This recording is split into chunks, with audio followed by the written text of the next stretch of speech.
સમા ગામ કહેવાય, જૂના બસ સ્ટેન્ડ પાસે. અને આકાર બિલ્ડિંગ છે ને આ પાછળ એક સોસાયટી છે.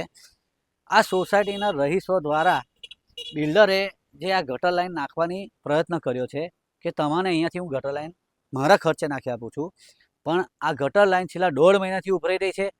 કોર્પોરેશનમાં બિલ્ડરે બી રજૂઆત કરી છે અને તો બી કોર્પોરેશનના અધિકારીઓ અહીંયા દેખાતા નથી. 1.5 મહિનાથી અહીંયા ગંદકી જુઓ, અહીંયા ખદબદતું, અંદર મચ્છરા જુઓ તમે, લાખોની ઉપર મચ્છરા પેદા થઈ ગયા છે. આજુબાજુના રહીશો બોલી નહીં શકતા, એટલે મને કીધું કે પપ્પુભાઈ તમે આનું કંઈ કરાવો ને, એટલે હું અહીંયા જગ્યા પર આવ્યો છું. અહીંયા આપ જોઈ શકો છો ભૂંગળા બી નાખેલા છે, બધું જ રેડી છે. કોર્પોરેશનના અધિકારીઓ આ લાઈન નાખવામાં ઇન્ટરેસ્ટ કેમ નથી ધરાવતા?